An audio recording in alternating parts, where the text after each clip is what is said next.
बिस्मिल्लाहिर्रहमानिर्रहीम। अस्सलाम वालेकुम। Welcome to my channel. I hope सब खैरियत से होगे, फिट होगे, मज़े में होगे।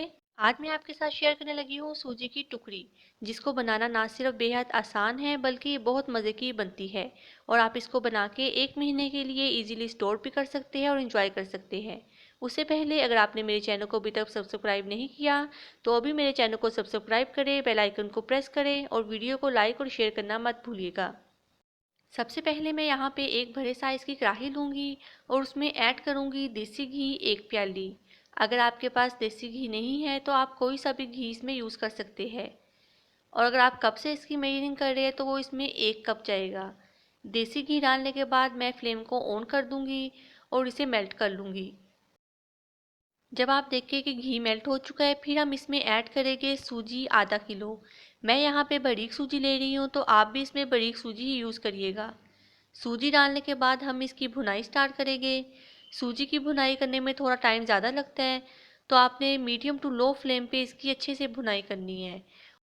और एक बात का यहाँ पे आपने ध्यान रखना है कि चम्मच को इसमें लगातार चलाते जाना है।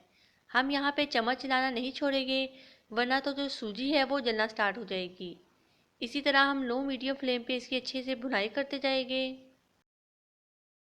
यहाँ पर भुनाई करते हुए मुझे 10 मिनट हो चुके थे। आप देख सकते हैं कि जो सूजी है उसने अपना कलर चेंज करना स्टार्ट कर दिया है।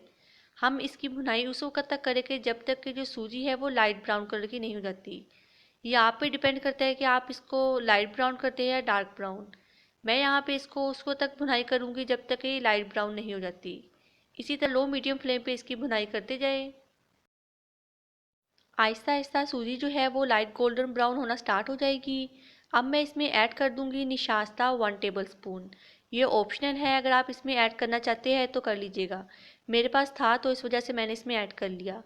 निशास्ता डालने के बाद मैं इसकी दोबारा से लो मीडियम फ्लेम पे भुनाई करूँगी उस वक्त तक जब तक सूजी जो है वो लाइट गोल्डन ब्राउन कलर की नहीं हो जाती। इसी तरह आपने लगातार भुनाई करते जाना है। एक तो जो सूजी है वो लाइट गोल्डन ब्राउन हो जाएगी, दूसरा आप देख सकते हैं कि सूजी ने घी भी छोड़ना स्टार्ट कर दिया है और इसी एक बड़ी अच्छी सी भूनने की खुशबू भी आना स्टार्ट हो जाएगी। अब मैं फ्लेम को ऑफ कर दूंगी। यहाँ मैंने पैन में पानी लिया है 2 कप और इसमें ऐड करूँगी चीनी 1 कप। चीनी आप अपने टेस्ट के हिसाब से कम ज़्यादा कर सकते हैं। इसको मैं रख दूँगी मीडियम फ्लेम पे उस वक्त तक जब तक कि चीनी जो है वो अच्छे से मेल्ट नहीं हो जाती।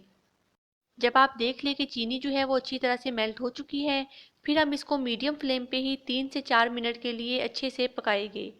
यहाँ पे हमने इसको ज़्यादा गाढ़ा नहीं करना, बस 3 से 4 मिनट ही हमने इसको पकाना है। उसके बाद आप देख सकते हैं कि जो हमारा शीरा है वो रेडी हो चुका है। यहाँ पे मैं फ्लेम को ऑफ कर दूँगी। अब हम कढ़ाई को दोबारा से चूल्हे पे रखेंगे लो फ्लेम पे और उसमें ऐड करते जाएंगे शीरा। और आपने यहाँ पे थोड़ा थोड़ा करके इसमें शीरा डालते जाना है और इसको चम्मच से अच्छी तरह से मिक्स करते जाना है।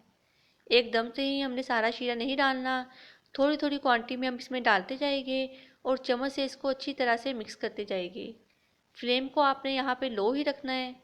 इसी तरह से मैं सारा जो शीरा है वो इसमें डाल दूँगी और उसको चम्मच से अच्छी तरह से मिक्स कर लूँगी। अच्छी तरह से अब आपने इसकी भुनाई करनी है मीडियम फ्लेम पे 5 से 7 मिनट के लिए, ताकि जो पानी है वो अच्छे से ड्राई हो जाए। जब आप देख लें कि पानी ड्राई हो चुका है फिर मैं इसमें ऐड कर दूंगी ड्राई फ्रूट्स, जिसमें शामिल है अखरोट, बादाम, पिस्ता, काजू, किशमिश। और यहाँ पे मैंने साथ ही इसमें ऐड कर दिया था नारियल और इलायची। इलायची मैं पहले डालना भूल गई थी तो इस वजह से मैंने इसमें लास्ट में डाल दी। इन तमाम ड्राई फ्रूट्स को आपने इसमें डाल के अच्छी तरह से मिक्स करना है मीडियम फ्लेम पे। 1 से 2 मिनट के लिए आप इसको अच्छे से दोबारा से भुनाई करें। यहाँ पे आप देख सकते हैं कि जो हमारी सूजी की टुकड़ियाँ है वो तैयार हो चुकी है। अब हम फ्लेम को ऑफ कर देंगे और इसे किसी बर्तन में निकाल के अच्छे से ठंडा कर लेंगे। जब ये अच्छे से ठंडा हो जाए तो फिर आप अपनी मर्ज़ी के साइज़ और शेप के मुताबिक इसकी कटिंग कर लीजिएगा। मैंने यहाँ पे इसकी स्क्वायर में कटिंग की है। यहाँ पे आप देख सकते हैं कि हमारी सूजी की टुकड़ियाँ तैयार हो चुकी हैं। बहुत ही आसान और मज़ेदार रेसिपी है। इसको आप एक मरतबा बना के 1 महीने के लिए इजीली स्टोर कर सकते हैं और इंजॉय कर सकते हैं। आप इस रेसिपी को घर पे लाजमी ट्राई करिएगा और मुझे कमेंट सेक्शन में बताना मत भूलिएगा कि आपको रेसिपी कैसी लगी।